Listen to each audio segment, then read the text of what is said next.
जी अस्सलाम वालेकुम students. 3.12 section है real world applications of computer network, chapter number 3 से 9th क्लास कंप्यूटर साइंस के स्टूडेंट्स के लिए ये एक इंपॉर्टेंट शॉर्ट क्वेश्चन है आपके बुक का, याद रखिएगा।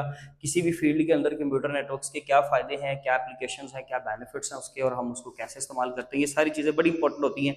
इसलिए हमारे पास यहाँ पर जो बुक में है तो हमारे पास टोटल 3 फील्ड्स, वैसे तो बहुत सारे फील्ड्स हैं जहाँ पर कंप्यूटर नेटवर्क्स को यूटिलाइज किया जाता है, लेकिन हमने जो है प्राइमरली 3 पढ़ने हैं जो हमारे सिलेबस के मुताबिक है: business, education and health care.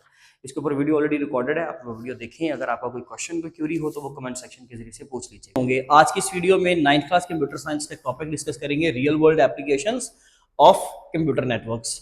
तो हमारी आमतौर पे जो जिंदगी में हम कंप्यूटर नेटवर्क को किस तरीके से इस्तेमाल करते हैं, बहुत जगहों पर आप इस्तेमाल करते हो। ये तो बहुत थोड़े लिखे हैं मैंने बेनिफिट्स, लेकिन ये कि हमें सिलेबस के अकॉर्डिंगली चल रहा है। तो वहां पर उन्होंने 3 हेडिंग्स कवर की हैं, 3 डिपार्टमेंट्स कवर किए कि बिजनेस के फील्ड के अंदर, एजुकेशन फील्ड में और हेल्थ केयर फील्ड के अंदर आप कंप्यूटर नेटवर्क्स के बेनिफिट्स बताओ। लेकिन कंप्यूटर नेटवर्क फिर एक बार रिवाइज कर लेंगे। कंप्यूटर नेटवर्क क्या है?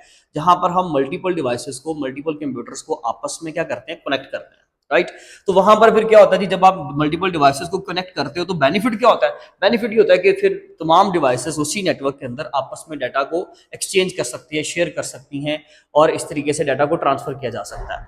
तो उसके फिर बेनिफिट क्या होंगे? सबसे पहले बिजनेस फील्ड के अंदर देखते हैं कि कैसे फायदा होगा। देखिए, बिजनेस फील्ड के अंदर सबसे पहली बात कि अगर हमारे पास एक बहुत बड़ी इंडस्ट्री है, या अगर हमारे पास एक बड़े पैमाने पे एक फैक्ट्री लगी हुई है, तो उसके अंदर डिफरेंट यूनिट्स होते हैं। अकाउंट डिपार्टमेंट अलग है, मैन्युफैक्चरिंग यूनिट उसका अलग है, सेल डिपार्टमेंट उसका अलग है। तो वो सारे डिपार्टमेंट्स जो हैं, वो सारे यूनिट्स जो हैं, वो फिजिकली भी उनके ऑफिस दूर दूर होते हैं। उन सबको आपस में इंफॉर्मेशन को बार बार एक्सचेंज करना होता है।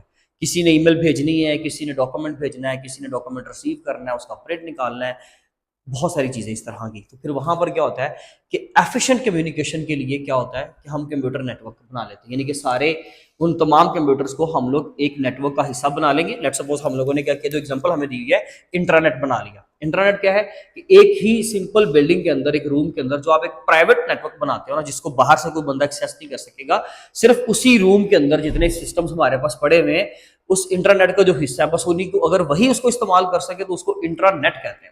ये इंटरनेट से बहुत छोटा कॉन्सेप्ट है, बहुत छोटा कॉन्सेप्ट है इंट्रानेट, याद रखिएगा। तो इंट्रानेट में क्या होता है कि हमारे पास छोटे छोटे नेटवर्क्स होते हैं, प्राइवेट नेटवर्क्स होते हैं, जो कि उनके दरमियान जितनी भी डिवाइसेस, उनके अंदर जितनी भी डिवाइसेस आपस में कनेक्टेड हैं, वो डाटा को एक्सचेंज कर पाती हैं, बस। तो वो एफिशिएंट कम्युनिकेशन पॉसिबल होगी with the help of computer network. Devices जब आपस में अटैच होगी तो फिजिकली एक बंदे को दूसरे के ऑफिस में भी नहीं जाना पड़ेगा, वो सिर्फ उसको ईमेल कर देगा, फाइल भेज देगा with the help of network. Number 2 पे रिसोर्सेज शेयरिंग, यानी कि एक ही बिजनेस डिपार्टमेंट के अंदर, अब जैसे अक्सर ऐसा होता है कि एक ही ऑफिस के अंदर हमारे पास 3 4 5 कंप्यूटर पड़े हुए हैं, लेकिन प्रिंटर कोई एक होता है। तो वो क्या कर रहे होते हैं, सारे उस हार्डवेयर प्रिंटर के रिसोर्सेज को शेयर कर रहे होते हैं। क्यों? क्योंकि वो भी उसी नेटवर्क का हिस्सा है। जब प्रिंटर अगर उसी नेटवर्क का हिस्सा है जिसका वो बाकी की सारी डिवाइसेस हिस्सा है, तो फिर वो सारी डिवाइसेस आपस में मिल बांट के काम कर सकती है ना। ऑब्वियसली प्रिंटर भी उन्हीं के साथ काम करेगा, तो फिर वो क्या करते हैं कि सारी डिवाइसेस, 3 4 5 डिवाइसेस जितनी भी हैं उस रूम के अंदर, वो उस प्रिंटर को अगेन एंड अगेन इस्तेमाल कर सकती हैं। उसमें जरूरी नहीं कि हर एक के साथ आपको प्रॉपर वायर अटैच करनी पड़ेगी प्रिंटर की, तब यूज करोगे, नो, क्योंकि वो उस नेटवर्क का हिस्सा है, सेम नेटवर्क शेयर कर रहे हैं, तो वो डाटा को भी इस तरीके से शेयर कर सकते हैं। तो इस तरीके से रिसोर्सेज को भी शेयर किया जा सकता है। नंबर 3 पे आ गया डाटा मैनेजमेंट। किसी एक बंदे ने फाइल सेंड किया किसी दूसरे को कि ये आप अपने पास स्टोर कर लो, बाद में मैं आपसे रिसीव कर लूंगा, तो डाटा मैनेजमेंट भी हो रही है, यानी कि नेटवर्क की हेल्प से आप अपने डाटा को मैनेज कर लेते हो। लोकल डिवाइसेस के ऊपर या क्लाउड स्टोरेज के ऊपर आप अपने डाटा को मैनेज कर रहे होते हो। मैनेज करने से मुराद यहाँ पर ये कि डाटा को आप सपोज कर लें, डाटा को एक तो यूजफुल बनाना, ठीक है, डाटा के अंदर से जो इन्फॉर्मेशन है, जो इंपॉर्टेंट इन्फॉर्मेशन है, उसको निकालना, डाटा की क्लासिफिकेशन करना, डाटा की सॉर्टिंग करना, ये सारे काम with the help of computer network आसान हो जाते हैं।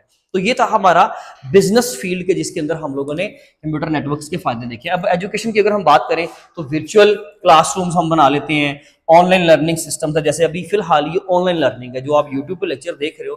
डेफिनेटली इसके अलावा आप बहुत सारे चैनल्स को देखते होगे, विजिट करते होगे, बहुत सारी वेबसाइट्स आप विजिट करते हो अपने एजुकेशनल पर्पसेस के लिए। तो वहां पर सारा क्या है कि आप लोग ऑनलाइन लर्निंग के लिए क्या यूज कर रहे हो, computer network. Definitely we are connected in a network, हम एक बहुत बड़े इंटरनेट का हिस्सा है ना। आप मे भी किसी दूसरे सिटी में रहते हो, हमारे सिटी में नहीं रहते, तो फिर क्या होता है कि हम लोग अब ज़ाहिर है हमारा कोई एक वर्चुअल प्राइवेट नेटवर्क तो है नहीं, इंटरनेट तो है नहीं, लोकल एरिया नेटवर्क का तो हम हिस्सा है नहीं, लेकिन हम एक वैन का हिस्सा है, वाइड एरिया नेटवर्क का हिस्सा है, तो हम नेटवर्क शेयर कर रहे हैं। हमारा नेटवर्क कहीं ना कहीं जाके एक जगह पर कॉमन हो जाएगा, तो हम क्या कर सकते हैं, क्योंकि हम एक नेटवर्क का हिस्सा है, हम इस तरीके से डाटा को एक्सचेंज कर सकते हैं। ठीक है जी, इन्फॉर्मेशन को शेयर किया जा सकता है। बहुत सारे वर्चुअल क्लासरूम्स लोग बना लेते हैं, ऑनलाइन लर्निंग सिस्टम्स हैं, जिसमें अगर एग्जांपल लें तो हमारे जितने भी लर्निंग मैनेजमेंट सिस्टम्स हैं, हमारे बहुत सारे इस तरह के ऑनलाइन पोर्टल्स हैं, उनमें एग्जांपल जो दी हुई है हमारी बुक के अकॉर्डिंगली वो ब्लैक बोर्ड की और मूडल की दी हुई है।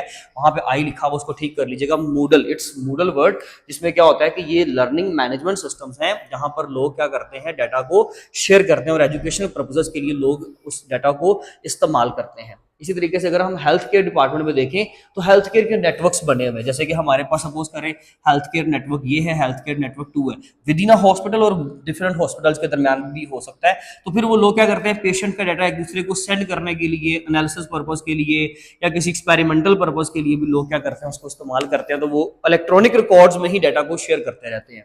इसी तरीके से टेलीमेडिसिन, टेलीमेडिसिन क्या होता है कि ऑनलाइन चेकअप जिसको आप बोलते हो, एक तो कंसल्ट करते हो ना आप जाके डॉक्टर से फिजिकल, एक होती है आपकी ऑनलाइन कंसल्टेशंस। अब उसमें क्या करते हो आप लोग कि आपको फिजिकली डॉक्टर को विजिट नहीं करना पड़ता, आप घर बैठे या उन्होंने एक स्पेसिफिक रीजन क्लियर किया होता है डॉक्टर वहां पे खुद तो फिजिकल मौजूद नहीं होता, लेकिन उन्होंने एक पोर्टल बनाया होता है, उस पोर्टल के जरिए से ऑनलाइन सामने आके वीडियो कॉन्फ्रेंसिंग के जरिए से या फिर वो वैसे ही आपके साथ वॉइस कॉलिंग करके तो आपसे वो सारा आपकी जो है वो डिजीज हिस्ट्री पूछते हैं, ये सारा जैसे आप लोग फिजिकली किसी के पास कंसल्ट करने जाते हो, वो सारी चीजें वो टेलीमेडिसिन में आ जाती है, यानी कि आप जब ऑनलाइन चेकअप करवाते हो, राइट। उसमें हम लोग क्या करते हैं, इसके अलावा हॉस्पिटल्स क्या करते हैं जी, इलेक्ट्रॉनिक हेल्थ रिकॉर्ड्स हैं, पेशेंट के इलेक्ट्रॉनिक हेल्थ रिकॉर्ड्स को जो है वो सेव करने के लिए, मैनेज करने के लिए, शेयर करने के लिए, इन शॉर्ट कि हम इस तमाम, आप जैसे कि हेल्थ केयर की बात कर लो, एजुकेशन, बिजनेस, स्टॉक एक्सचेंज की बात कर लो, बैंकिंग सेक्टर की बात कर लो, आप तकरीबन आप अपनी जिंदगी के सारे एस्पेक्ट्स में जो है वो कंप्यूटर नेटवर्क को लाजमी तौर पर इस्तेमाल करते हो। लेकिन हमारी बुक के अकॉर्डिंगली हमने सिर्फ ये 3 पॉइंट्स तैयार करने हैं।